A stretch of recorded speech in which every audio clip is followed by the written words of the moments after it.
ഗർഭകാലം 4 വർഷമാകാം എന്നുള്ളൊരു സിദ്ധാന്തം ചില കർമ്മശാസ്ത്രപരമായ ഫിഖ്ഹി കിതാബുകളിൽ കാണാവുന്നതാണ്.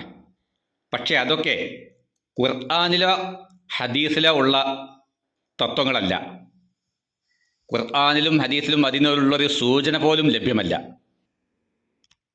പക്ഷേ ഈ മുജ്തഹിദുകളായ ഫിഖ്ഹി പണ്ഡിതന്മാർ അവരുടെ ഗ്രന്ഥങ്ങളിൽ അത്തരം ചില തത്വങ്ങളൊക്കെ രേഖപ്പെടുത്താനുള്ള കാരണം അവരുടെ കാലത്ത് അന്നുള്ള ലഭ്യമായ വൈദ്യശാസ്ത്ര നിഗമനങ്ങളാണ്. അത് മനസ്സിലാക്കണമെങ്കിൽ ആ ഗ്രന്ഥങ്ങളിൽ തന്നെ അതിനുള്ള തെളിവായിട്ട് അവർ ഉദ്ധരിക്കുന്നത് ചില പ്രദേശങ്ങളിൽ ഇങ്ങനെയൊക്കെ കണ്ടെത്തിയിട്ടുണ്ട്, അല്ലെങ്കിൽ ഒരു വർഷത്തിലധികം നീണ്ടുപോയിട്ടുണ്ട് എന്നുള്ളതാണ്. അല്ലാതെ ആരും തന്നെ ഖുർആനിലോ ഹദീസിലോ ഇങ്ങനെയുണ്ട് എന്ന് പറഞ്ഞുകൊണ്ട് ഗർഭം 2, 3, 4 വർഷമൊക്കെ ആകുമെന്ന് ഒരാളും തന്നെ സിദ്ധാന്തിച്ചിട്ടില്ല.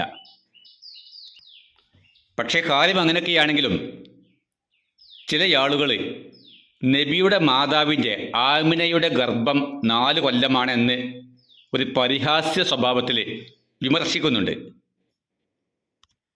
അതിന് കാരണവുമുണ്ട്. ചില 1-2 മുസ്ലിം സുന്നി പണ്ഡിതന്മാർ ഇത്തരം ഫിഖ്ഹി കാര്യങ്ങൾ അവരുടെ സംസാരത്തിൽ ഉൾപ്പെടുത്തി. അതായത് ഈ ഫിഖ്ഹി മുജ്തഹിദുകളായ പണ്ഡിതന്മാരുടെ ഈ 4 വർഷ തത്വം അത് അവരുടെ സംസാരത്തിൽ ഉൾപ്പെടുത്തി. അത് കേവലം അക്കാലത്തുള്ള വൈദ്യശാസ്ത്രത്തിൻ്റെ പോരായ്മയാണെന്ന് പോലും സമ്മതിക്കാനുള്ളൊരു തഞ്ചാടം അവർക്കില്ലാതെ പോയി. പകരം അത് ഇസ്ലാമിൻ്റെയും ഇസ്ലാമിക ചരിത്രത്തിൻ്റെയും ഖുർആനിൻ്റെയും ഹദീസിൻ്റെയും മേലിൽ വെച്ച് കെട്ടുകയാണ് ഉണ്ടായത്. അങ്ങനെ ആ വിവാദം പ്രവാചകൻ മുഹമ്മദ് നബിയുടെ മാതാവിൻ്റെ അടുത്തേക്കെത്തി. അതായത് മാതാവ് ആമിന ഗർഭം ധരിച്ചത് 4 കൊല്ലമാണ് എന്നായി.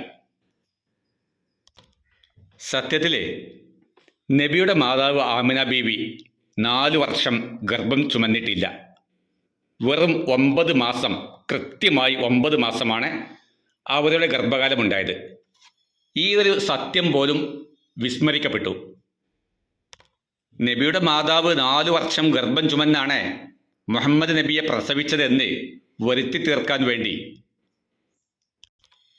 കേരളത്തിൽ പോലും നിരവധി യുക്തിവാദികൾ വീഡിയോ ചെയ്തു പ്രചരിപ്പിച്ചു.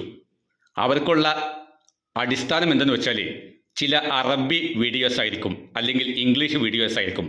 അതായത് ക്രിസ്ത്യാനികളും ജൂതന്മാരും ഇത്തരമൊരു ആശയം മുന്നേ പ്രചരിപ്പിക്കുന്നുണ്ട്. അവരുടെ ലക്ഷ്യം എന്തെന്ന് വെച്ചാൽ ക്രിസ്ത്യാനികളാണ് കൂടുതൽ, അതായത് അവരുടെ താല്പര്യം യേശുവിൻ്റെ ജന്മം പിതാവില്ലാതെയാണ്. അതുകൊണ്ട് തന്നെ ജൂതന്മാർ യേശുവിനെ പരിഹസിക്കുന്നുണ്ട്.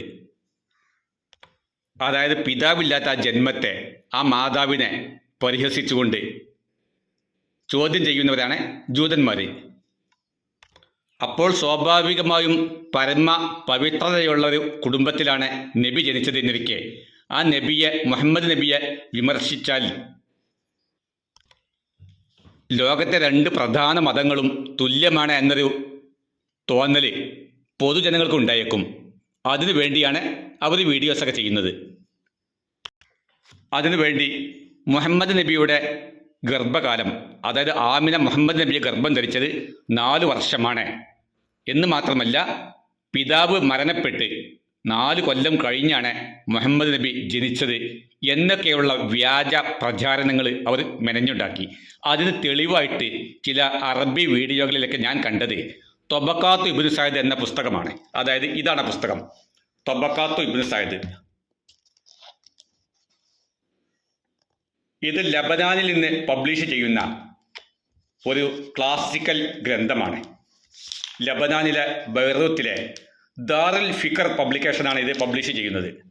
ഇതിൻ്റെ തുടക്കത്തിൽ നബിയുടെ ഗർഭകാലം 4 വർഷമാണെന്ന് ഉണ്ട് എന്ന് വരുത്തി തീർത്തുകൊണ്ട് ഇല്ലാത്ത വ്യാജ കഥകൾ അവർ പ്രചരിപ്പിക്കുന്നുണ്ട്.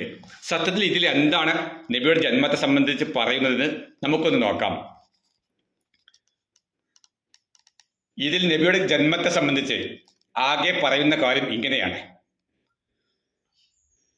ഒരു യാത്രയിൽ പിതാവിന്, ഒരു കച്ചവട യാത്രയുടെ കാലഘട്ടത്തിൽ പിതാവ് 25 വയസ്സായിരിക്കെ രോഗിയായി. റസൂലുള്ളാഹി യൗമൈദിൻ ഹംലുൻ, നബി ആ കാലഘട്ടത്തിൽ ഗർഭത്തിലാണ്, അതായത് മാതാവിൻ്റെ ആമിനയുടെ ഗർഭത്തിലാണ്. വലി അബ്ദില്ലാഹി യൗമൈദിൻ യൗമ തൂഫിയ ഹംസുൻ വൈഷ്റൂന സന. ആ മരിക്കുന്ന സമയത്ത് പിതാവിന് വെറും 25 വയസ്സുണ്ട്, മാതാവിൻ്റെ ഗർഭത്തിലാണ് കുഞ്ഞ് എന്ന് മാത്രമാണ് അവിടെ പറഞ്ഞ് അവസാനിച്ചു. ആ സെൻറ്റൻസ്, ആ പോയിന്റ് അവിടെ അവസാനിച്ചു. പക്ഷേ ഇവിടെ ഒന്നും 4 വർഷം ഗർഭം ധരിച്ചു എന്ന് പറയുന്നേ ഇല്ല. പകരം രണ്ടാമത്തെ മറ്റൊരു അഭിപ്രായം പറയുന്നുണ്ട്. അതെന്തെന്ന് വെച്ചാൽ അതും കൂടെ അങ്ങ് വായിക്കാം.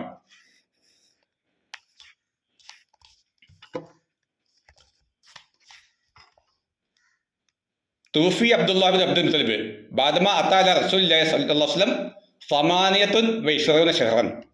അതായത് തൂഫിയ, ഞാൻ ഈ മാർക്ക് ചെയ്ത ഭാഗം, തൂഫി അബ്ദുല്ല ബാദമ അത്താല റസൂലുള്ളാഹി സമാനിയത്തുൻ വഇശ്റൂന ശഹറൻ.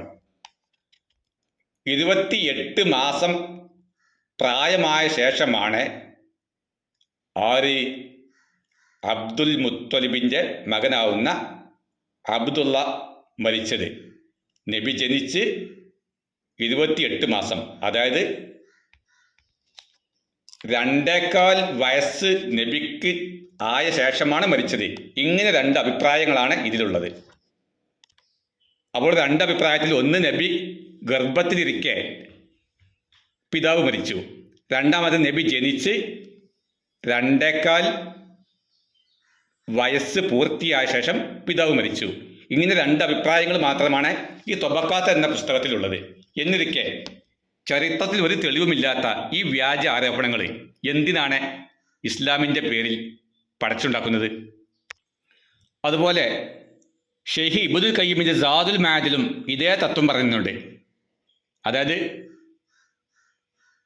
നബി ജനിക്കുന്നതിന് തൊട്ട് മുമ്പ് പിതാവ് മരിച്ചു, ഏതാനും മാസങ്ങൾക്ക് മുമ്പ് എന്നാണ്, അല്ലാതെ വർഷങ്ങൾക്ക് മുമ്പ് എന്ന് ഒരു ചരിത്ര പണ്ഡിതനും പറയുന്നില്ല.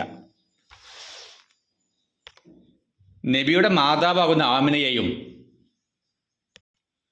ആമിനയുടെ പിതാവിൻ്റെ സഹോദരനാവുന്ന വുഹൈബിൻ്റെ മകളാവുന്ന ഹാലത്തിനെയും ഒരേ ദിവസമാണ് വിവാഹം നടന്നത്. അതായത് 2 പേരും അബ്ദുമനാഫ് എന്ന നബിയുടെ പിതൃ പരമ്പരയിൽപ്പെട്ട ആളുടെ മക്കളാണ്. അബ്ദുമനാഫിൻ്റെ 2 മക്കളാണ് വഹബും വുഹൈബും. വഹബിൻ്റെ മകളാണ് നബിയുടെ മാതാവാകുന്ന ആമിന. വുഹൈബിൻ്റെ മകൾ ഹാലയുണ്ട്. ഹാലയുടെയും ആമിനയുടെയും വിവാഹം ഒരേ ദിവസമാണ് കഴിഞ്ഞത്. ഈ ഹാലയുടെ മകനാണ് ഹംസ, ആമിനയുടെ മകനാണ് മുഹമ്മദ് നബി സല്ലല്ലാഹു അലൈഹി വസല്ലം. ഈ കാര്യം പറഞ്ഞുകൊണ്ടാണ് ചില ആളുകൾ ആമിനയുടെ ഗർഭകാലം 4 കൊല്ലമാണെന്ന് തെളിയിക്കുന്നത്. ഇതും തനി വ്യാജമാണ്, അടിസ്ഥാനരഹിതമാണ്. കാരണം എന്തെന്ന് വെച്ചാൽ ഹാലയുടെ മകനായിട്ട് ഹംസ ജനിച്ചത് ഏത് വർഷമാണെന്ന് ഒരു ഗ്രന്ഥത്തിലും രേഖപ്പെട്ട് കിടക്കുന്നില്ല. എന്നിരിക്കെ ഹംസയുടെ വയസ്സ് ഇത്രയാണെന്നോ നബി ജനിക്കുന്നതിൻ്റെ ഇത്ര വർഷം മുമ്പ് ഹംസ ജനിച്ചുവെന്നോ പറയാനുള്ള തെളിവുമില്ല.